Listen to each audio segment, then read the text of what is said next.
didn't realize how much it's going to bring in. Nice talking to you.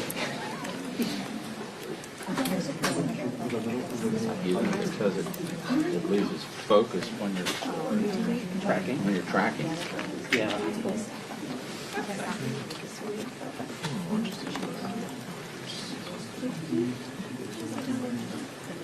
One day, someone like last I heard it's so small that they can't even You've heard this is looking at 14 million people to watch something. I can't get it. Everybody tells me that version 2 of this.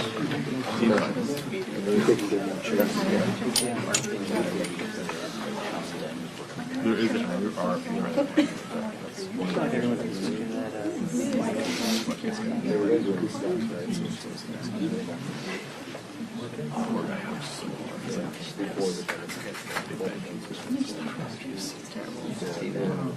Actually, a really good music. No. It's very good. Especially the first season. It kind of jumps the story, but the first season is about Oxford, Cambridge grads who go into the city. I guess otherwise I could sit Golden City.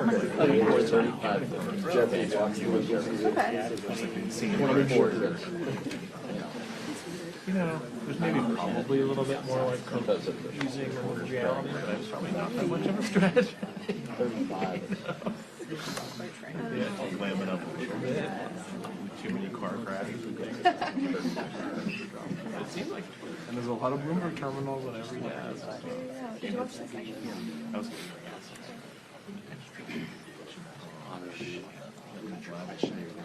Wait to see what he says. A little bit above. Yeah. See where it goes. 55 more versatile. It's just like a bad got it.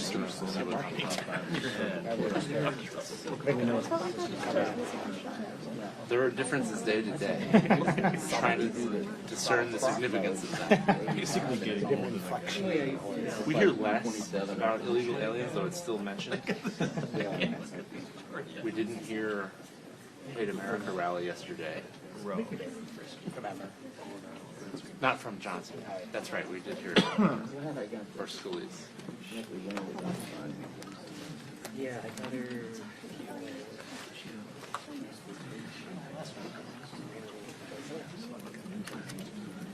I tell him to send an invite. Once I almost missed it, I went on. Yeah, actually what happened was the first one we can, I went home and he wasn't there and I had to run away. Only Russell people. I got out, I was like, yeah, you don't got it right off. Like I was barely able to breathe. I was so sweaty.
Everyone's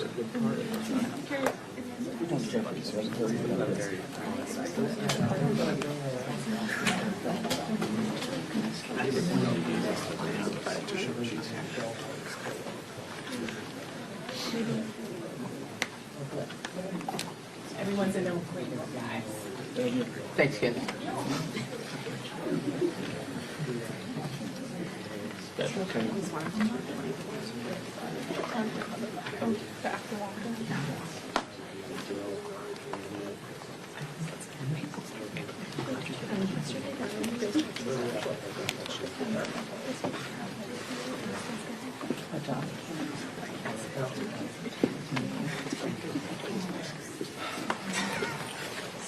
We're done.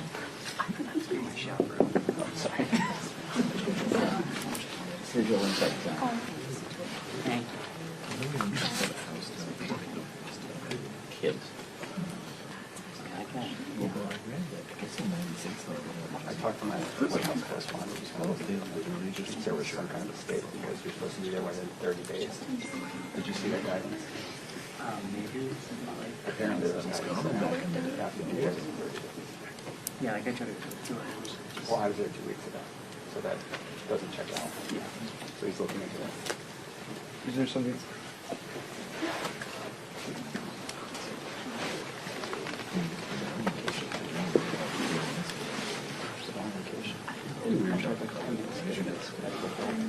Perhaps. Perhaps not.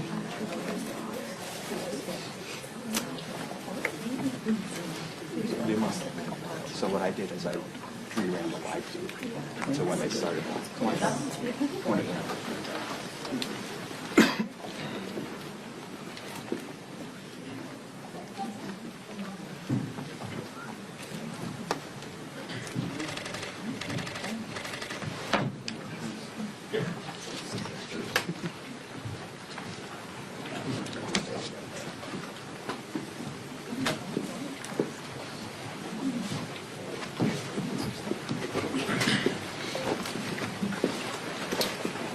Welcome, everybody. We're on day 15 of the Democrat government shutdown. Not a good day on Capitol Hill, not a good day across America because real Americans are feeling the pain due to the Democrats' political nonsense. And we want to specifically focus this morning on one area that's gotten a lot of attention and one segment of the population that truly deserves better treatment than the Democrats are giving them, and that is our military. Today, if it weren't for the bold leadership of President Trump helping us to protect our military, everyone needs to understand that 1.3 million active duty service members would be missing a paycheck.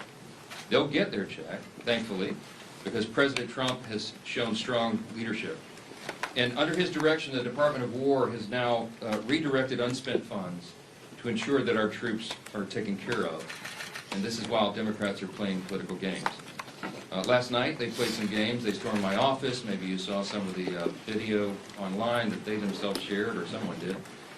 They berated a Capitol Police officer, screamed at him. He was just merely standing his post. Shows again their disdain for law enforcement, as we see all around the country, the Democrats and everyone in that party, screaming, assaulting ICE officers. They did it right here in the Capitol last night. A few members of Congress went into the little foyer of my office and tore down a sign that I had up and just engaged in all sorts of political stunts and antics. They've been doing that every day now, and it shows their desperation. It also shows a very strong contrast between the party that is working for the people and trying to keep the government open and do the right thing, and the party that is engaging in all this nonsense. But they've shown by their actions and now their votes multiple times now, 9 times the Democrats have voted, counting the House and the Senate Democrats, they have voted to not pay the troops. They have voted to block their paychecks. And it's very serious stuff. And they don't seem to care at all. The problem we have right now is that in spite of President Trump's heroic efforts to make sure they get paid, that is a temporary fix because the executive branch's help is not permanent. It can't be. And if the Democrats continue to vote to keep the government closed, as they have done now so many times, then we know that U.S. troops are going to risk missing a full paycheck at the end of this month. And that means service members on deployment who've left their young families back home, relying upon these checks. It means service members who are thousands of miles away from home. It means service members trying to make their rent, and those who have ailing relatives that need to be taken care of. None of those people will be paid if the Democrat obstruction continues.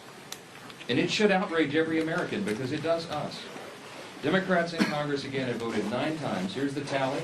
Every single time the Republicans have voted to pay the troops, and by the way, all other federal employees, federal workers, and the Democrats have voted over and over to stop it. And the depressing irony of this, on this particular subject, among all others, is that the most pro-shutdown Democrats actually represent the most active duty service members back home, whom they have taken hostage in this insidious political game. And I want to give you a couple of examples, and this is the actual statistic of the 10 states with the largest military populations.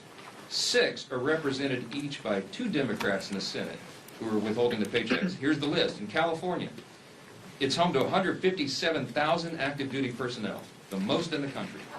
Those stationed at Fort Hunter Liggett and Camp Pendleton and Edwards Air Force Base and Vandenberg Space Force Base and others will all miss a paycheck at the end of the month if Democrat obstruction continues. Now, this is worthy of note. Both California senators, Adam Schiff and Alex Padilla, are gleeful about this government shutdown. They agree with Chuck Schumer when he said very candidly just a few days ago, every day of the shutdown gets better for us. Who's the us? He's talking about Democrats. He thinks this is assisting their party and giving him political cover so he doesn't attract a Marxist challenger in his next Senate re-elect. That's what this is about. So he thinks the government shutdown is allowing him to show a fight against President Trump and Republicans, and he is happy about that. And so are Adam Schiff and Alex Padilla, while service members are going without paychecks. Virginia. Virginia is home to 119,000 active duty personnel. It is the second most in the country. Those stationed at Naval Station Norfolk, Quantico, and Fort A.P. Hill, and others will miss paychecks at the end of this month if this is not resolved. Both Virginia senators, Tim Kaine and Mark Warner, are playing political games with the paychecks of 119,000 service members. Georgia. Georgia's home to 65,000 active duty personnel. It's the 6th most in the country. Those stationed at Fort Benning, Fort Stewart, Moody Air Force Base, and others will miss paychecks. And just last week, this is so aggravating to us. It's so frustrating to us. It's so wrong. We saw service members waiting hours in lines wrapped around the block at Georgia food pantries. And meanwhile, you've got both Georgia senators, John Ossoff and Raphael Warnock, have now voted 8 times against paying those heroes. In Washington, the state of Washington is home to 57,000 active duty personnel. It is the 7th most in the country. And those stationed at Fairchild Air Force Base in Naval Base Kitsap, Joint Base Lewis McChord, and others will miss paychecks. Both Washington senators, Patty Murray and Maria Cantwell, have repeatedly voted against pay for service members in the Evergreen State. Hawaii. Hawaii is home to 43,000 active duty personnel. It is the 8th most in the country. Those stationed at Joint Base Pearl Harbor Hickam, the Schofield Barracks, and others will miss paychecks. And both Hawaii senators, Mazie Hirono and Brian Schatz, have voted against paying soldiers stationed in Hawaii, and by the way, many of them are thousands of miles away from their families. Colorado is home to 35,000 active duty personnel, the 10th most in the country. And those stationed at Fort Carson, Buckley's Space Force Base, Peterson's Space Force Base, and others will miss paychecks. And you guessed it, both Democrat senators are from Colorado, John Hickenlooper, and Michael Bennett, have voted against paying those troops in their state. And I just want to mention New York. It gets honorable mention. It is in the top 10. But the Empire State is home to 17,000 active duty personnel, the 17th most in the country.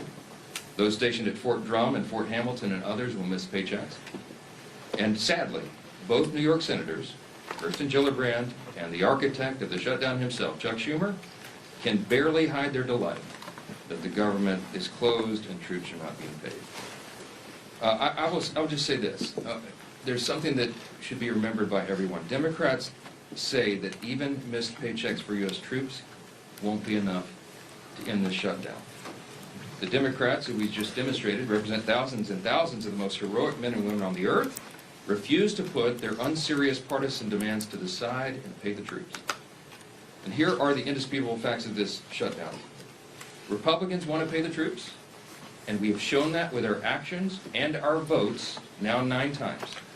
The Democrats want to use them as hostages to extort $1.5 trillion in new unserious partisan spending that we just won't go along with. We won't sell out the long-term security and future of the United States so that Chuck Schumer can prevent a primary challenge from his left wing. We will not be a part of that nonsense. And until Schumer and the left wing of his party are satisfied enough that the pain this shutdown has caused has reached a limit that they're satisfied with, then Republicans are going to stand here every single day. We're going to continue to deliver the simple facts directly to the American people. And today we brought in some of our House Republican leaders who represent many of these military districts and they're being so deeply and adversely affected by the Democrats' senseless games. And the first up that I'm delighted to introduce is the chairman of our Main Street Caucus in the House Republican Conference, and that is Congressman Mike Flo. I'll tell you what, the House Republican Main Street Caucus couldn't be more proud of the leadership that we've elected to lead the House of Representatives. We stand united with this team that's remained in Washington to do God's work as we work our way through a very difficult shutdown. Speaking of Main Street, let's talk about what this means. I represent Offutt Air Force Base in Bellevue, Nebraska. We have over 10,000 airmen there. What do? We are in charge of deploying the nuclear triad. Think about that. It's very important work. And today, we have 2,300 of our civilian employees furloughed. We're holding diaper drives. The food pantry is getting stocked with more food. There's uncertainty on that base. The men and women who go to work every day to keep us safe, to provide that strategic deterrent on what could be the world's worst day, don't need this stress.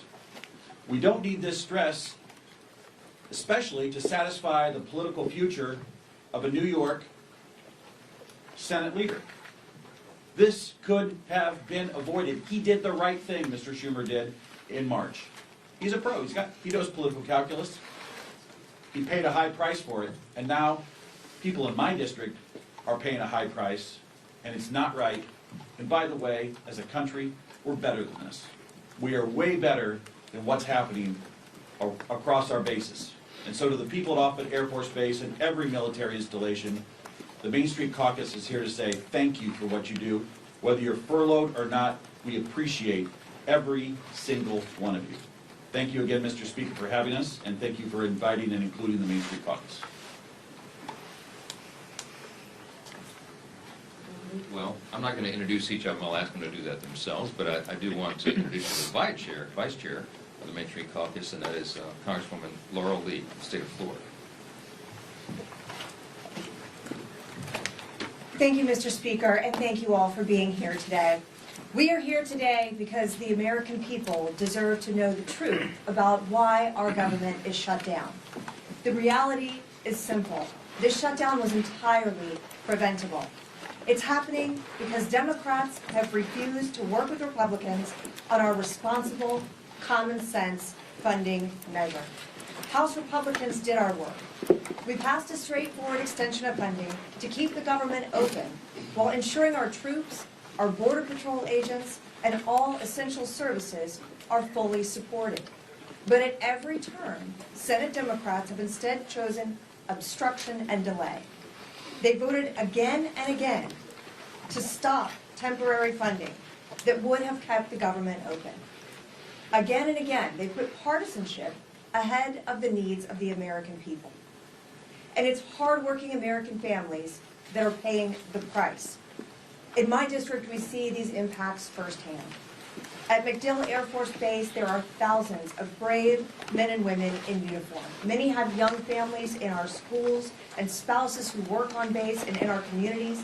In addition, some of our very best neighbors work as civilian technicians and managers at MacDill and keep critical services, not just for our community, but for our country, operate. These are the people who will feel the strain of this shutdown and Washington's dysfunction the most. The service members, the civilian workforce who serves alongside them, and the federal workers and their families. They are now left to worry about their bills, about groceries, about paychecks, all because of political games by Senate Democrats. They deserve better than this. They deserve leadership that puts our country ahead of politics. House Republicans have already voted to ensure our service members receive their pay, and we will not allow America's heroes to suffer because of this political brinksmanship. Thanks to President Trump's leadership, the Pentagon identified funding to make sure that our troops are paid this month, even in the face of this needless shutdown. This is not about politics, it is about priorities. Our priority is the American people. We want to secure our border, to strengthen our military, to restore fiscal sanity to Washington, and ensure that every taxpayer dollar is spent wisely. Senate Democrats have made their priorities clear. They're more interested in protecting wasteful spending and expanding benefits for illegal immigrants than they are in protecting our service members and our hardworking American families. That is unacceptable. To the men and women at MacDill Air Force Base and the families across Florida's 15th Congressional District, and to every American feeling the uncertainty of this shutdown, know this: we are fighting for you. We are fighting to reopen government responsibly, to ensure stability for your families, and to get this country back on track. It's time for Democrats to stop the political games, to stop holding our troops and our federal workers hostage to their agenda, and to join us in putting the American people first. Thank you. And now we have our colleague, Representative Lalota. Good morning, everybody. Fully funding our military is the most important thing our Congress can do.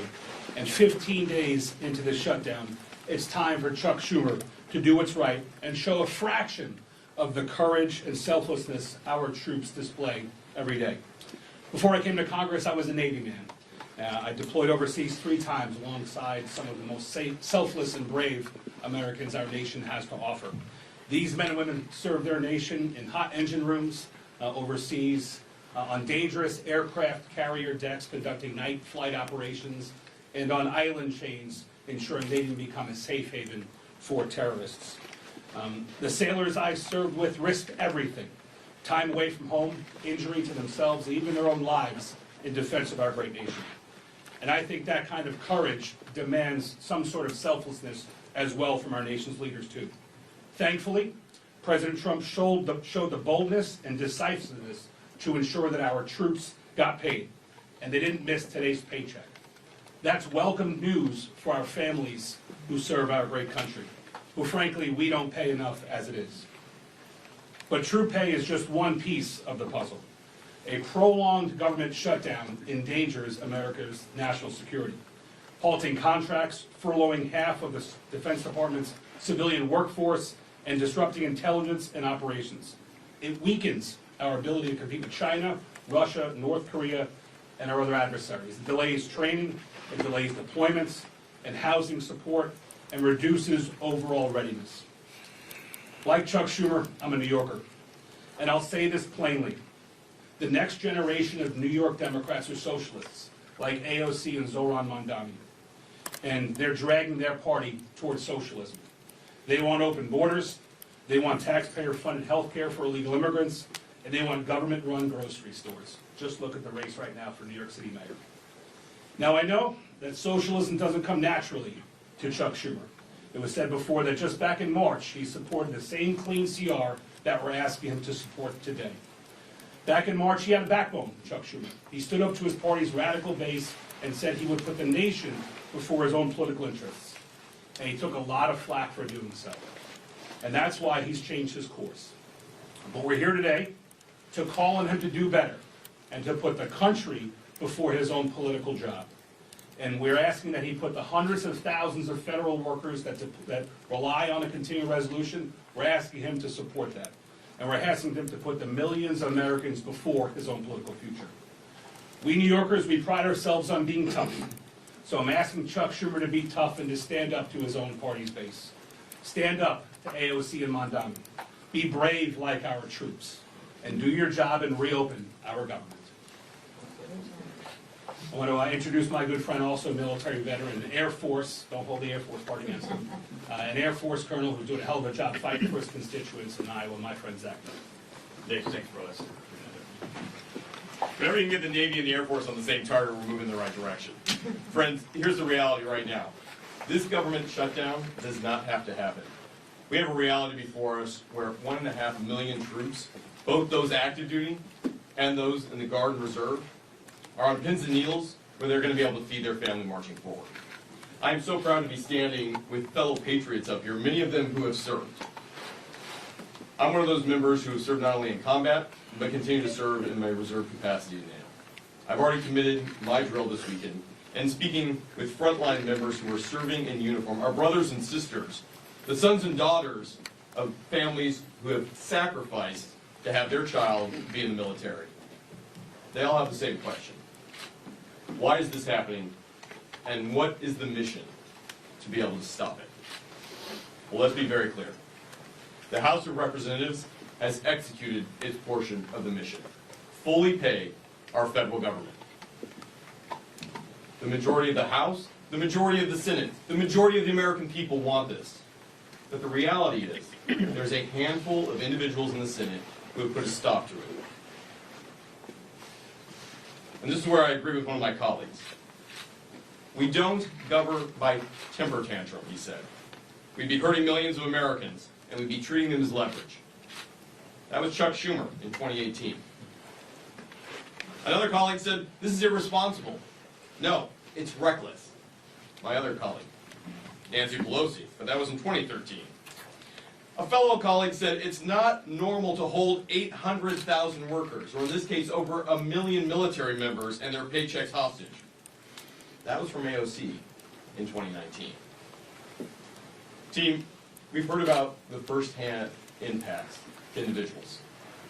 And it goes beyond just America, but what's happening right in our own districts as we look at this. Today, 15,000 National Guardsmen from Iowa were in danger of not being able to decide whether to put a down payment on a new car or being able to put food in the refrigerator. 2,000 of those members are right now deployed on the front lines in U.S. CENTCOM in Iraq. And even more of their families are wondering not only will they be safe, but will they be able to take care of their kiddos back home? So I called them up. And I said, hey, First Class Chase Holmes is a sergeant with our Iowa National Guard. He's currently preparing operations to be able to defend the country overseas. But because of the shutdown, critical joint training between his team and NATO was canceled.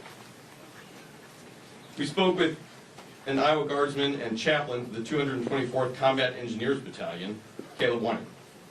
He is leading part of the 1,800 Guardsmen currently deployed to the northern part of Iraq right now.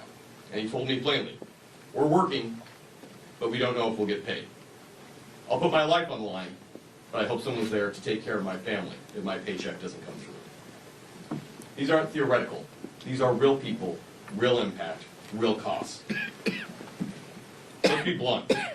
The shutdown of the government has only one hostile actor, and there's a few individuals in the Senate who refuse to put the country before the hostage of the 350+ million Americans they've taken.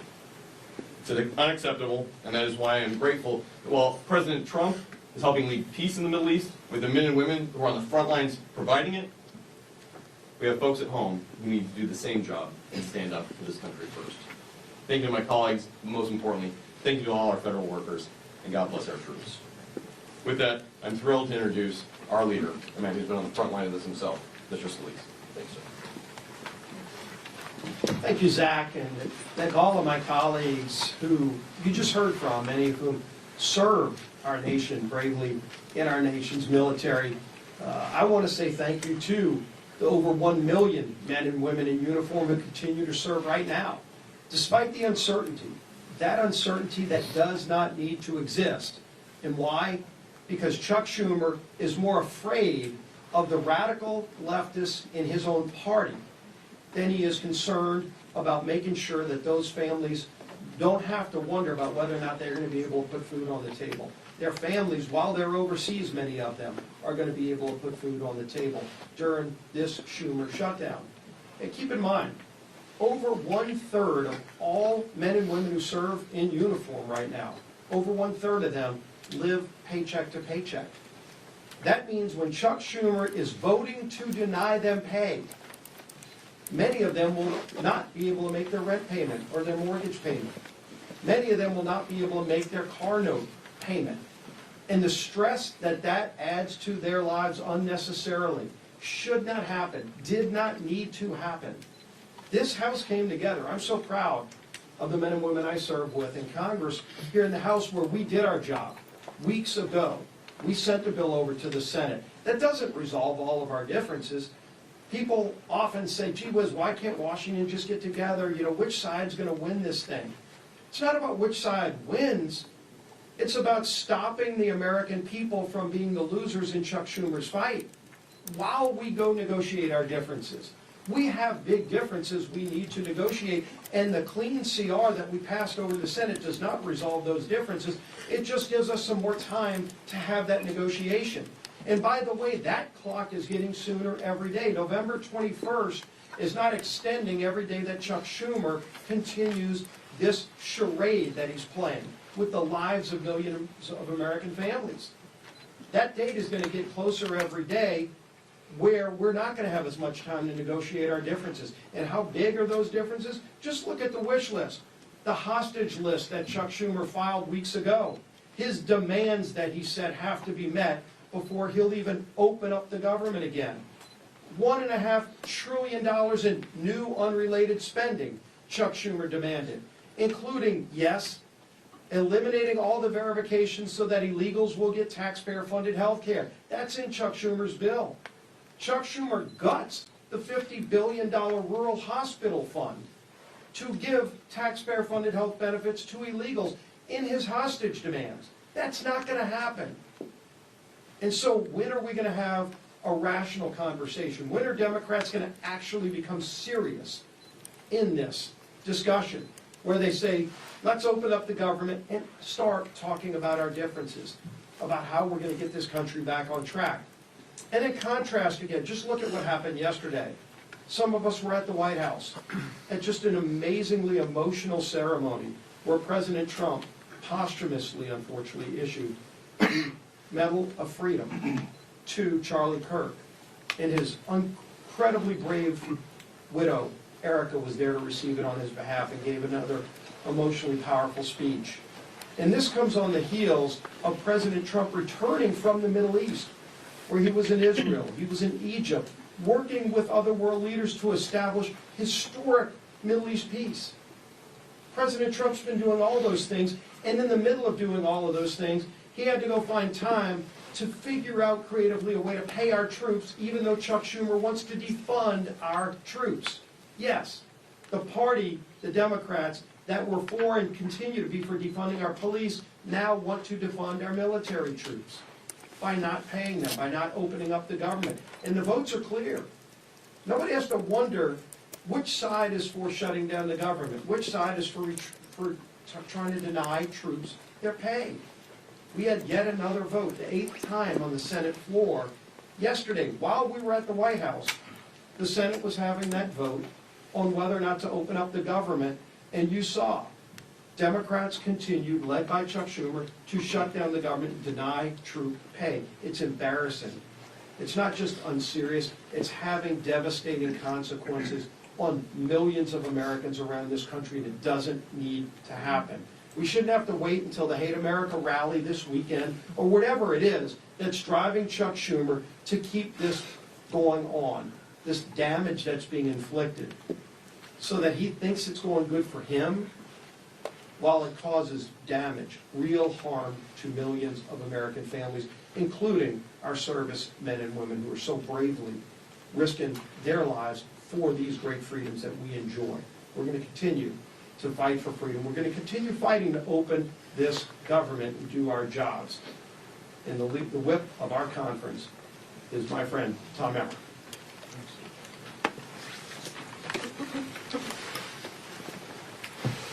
If Chuck Schumer and the Democrats had things their way, more than 1 million service members would not get paid today.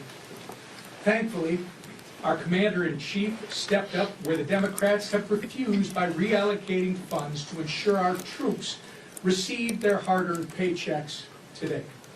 Thanks to President Trump, military families across the country will have the resources they need to continue making ends meet just a little bit longer. Yet, what has been the Democrats' response? Representative Madeline Dean told CNN yesterday, quote, "This is not the way to run a government," close quote. Making sure our troops get paid is not the way to run a government? You know what is actually not the way to run a government, Representative Dean? Holding the American people hostage over your $1.5 trillion wish list of radical demands. Clearly, the Democrat Party of today is not your grandfather's Democrat Party.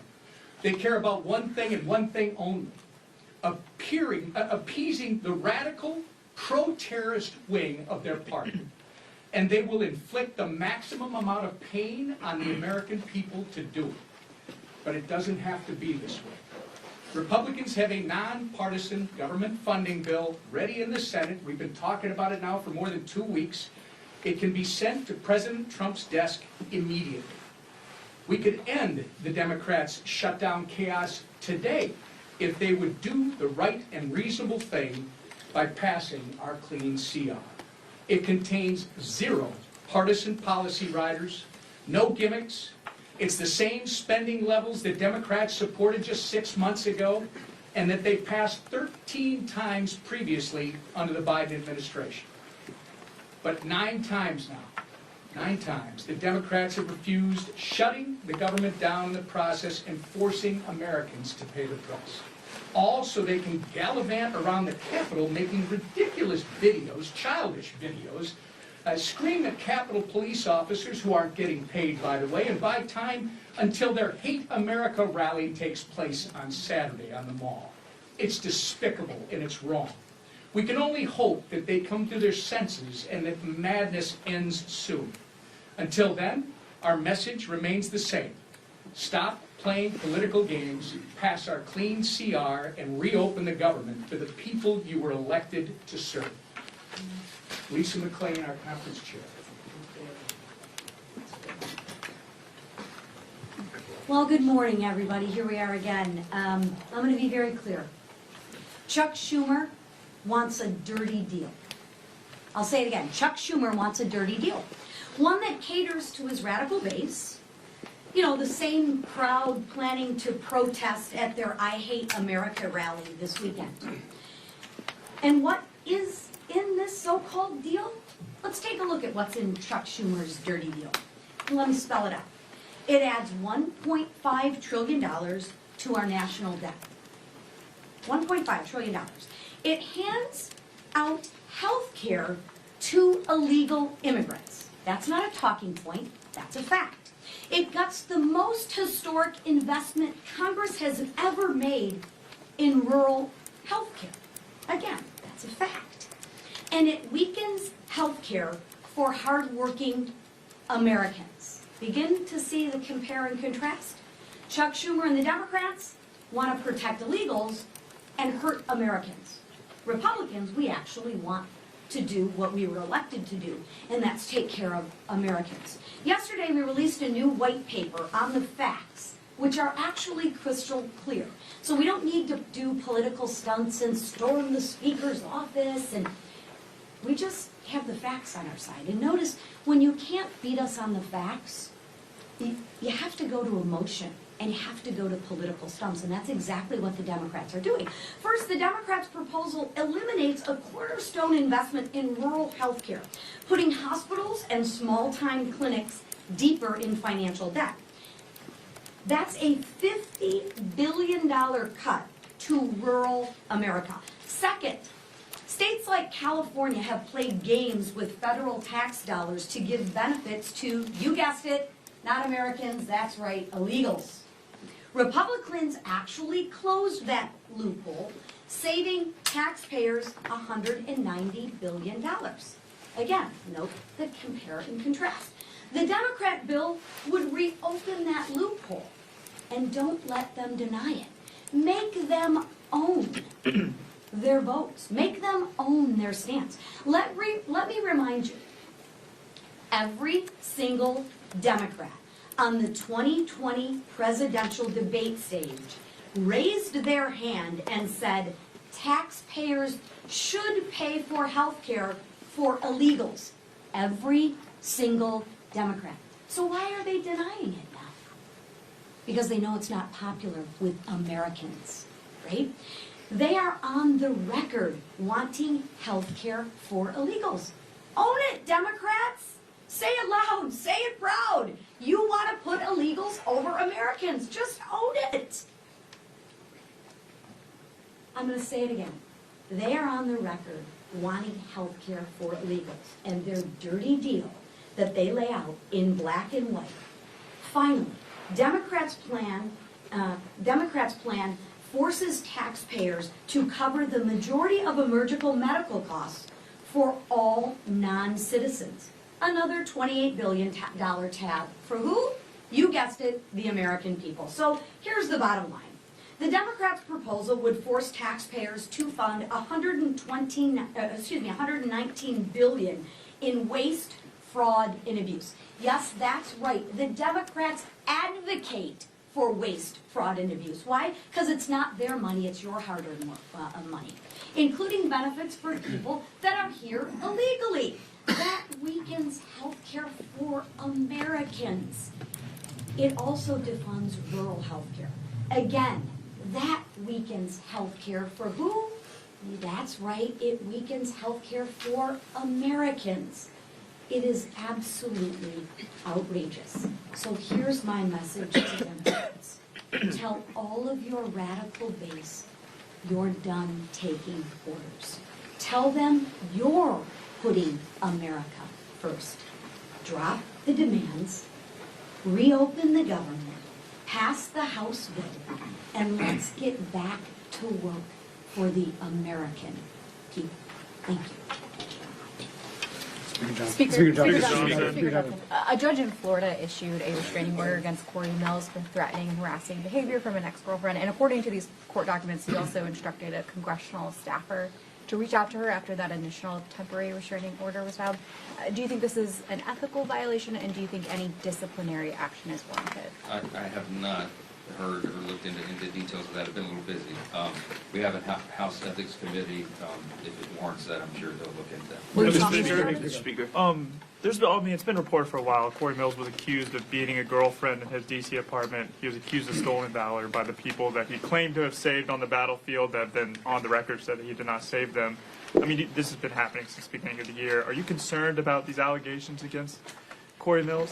Look, you have to ask Representative Mills about that. I mean, he's been a faithful colleague here. I know his work on the Hill. I mean, I don't know all the details of all the individual allegations and what he's doing in his outside life. You have to ask him about that. Let's talk about things that are really serious. Thanks, Mr. Speaker. OMB put out memos saying that they're going to batten down the hatches and ride out the shutdown.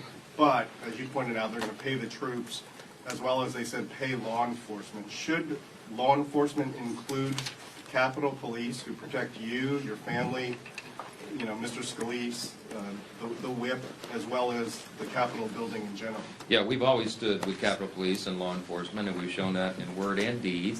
And I can tell you that I was with the President for a couple of hours in the Oval Office last night. I spoke with Russ Vought in the Rose Garden before the Charlie Kirk service. They are, what's the right word, forlorn about this. No one on the Republican side is taking any pleasure in this scenario. Yes, we're always for reducing the size and scope of the government and all of that, but this is not the way to go about it. We don't shut the government down, turn off the funding streams, and then require all these cuts like this. So what they're doing is they're having to triage federal spending, as you know. Because anybody, as we've said, any person who's in the White House, regardless of party, and their director of OMB, is given this unfortunate, reluctant task. They have to figure out and triage what are the most essential services personnel policies and what are not. They're going to look at that through a partisan lens, but when they look through it through that lens, I mean, we're looking at it right now as conservative Republicans, the White House, that's who serves in the White House right now. If Joe Biden or Kamala Harris or a Democrat were there, they would look at it with a totally different set of lenses. But I can tell you that when we look at that, we prioritize troops and law enforcement, absolutely. So if there is a mechanism to do that, they will find it, and they will fund it. The reason, the way they were able to get the troops paid for this paycheck, and as I said, this is not an enduring solution because we will run out of the funds, but there were some unspent funds in effectively R&D accounts in defense. They moved that over to prioritize payment of those who are putting their lives on the line today and who have families in serious situations. That money will be replaced, as has been explained by the White House, after the funding gets going again. If we can find a similar mechanism to take care of Capitol Police, of course, they'll do that, but that's in a separate branch. So, Mr. Speaker, yes, sir. Mr. Speaker, this is day 15 of the shutdown, though, and Leader Scalise just kind of addressed this, that the 7-week bill that you guys passed before, you guys have already lost 2 weeks of that.